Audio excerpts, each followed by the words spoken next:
கீரையில் மண் தூசி இல்லாமல் நன்கு கழுவவும்.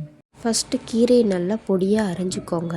உங்கள் வீட்டில் குக்கர் இருந்தால் அதில் சேர்த்துக்கோங்க. கூடவே 4 பல் பூண்டு, பெரிய வெங்காயம், சின்ன வெங்காயம் எது வேண்டாலும் சேர்த்துக்கலாம். நான் ஒரு பெரிய வெங்காயம் சேர்த்துருக்கேன். மணத்தக்காளி கீரையில் குட்டி குட்டியாக காய் இருக்கும். கீரையோட போட்டுடாதீங்க, கசப்பாக இருக்கும் கீரை. பச்சை மிளகாய் அல்லது மிளகு ஏதாவது ஒன்று சேர்த்து கொள்ளுங்கள். சின்னதாக 2 தக்காளி சேர்த்துருக்கேன்.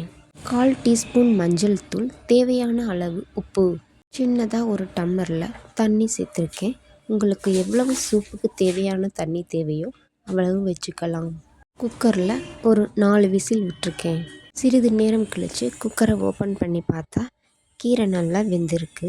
ஓகே, இப்போது மணத்தக்காளி சூப் தயார். வயிற்றுப்புண்ணை குணமாக்கும் இந்த கீரையை வாரத்திற்கு ஒரு முறையாவது சேர்த்து கொள்ளுங்கள்.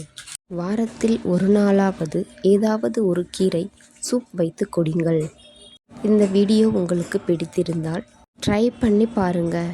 Thank you friends.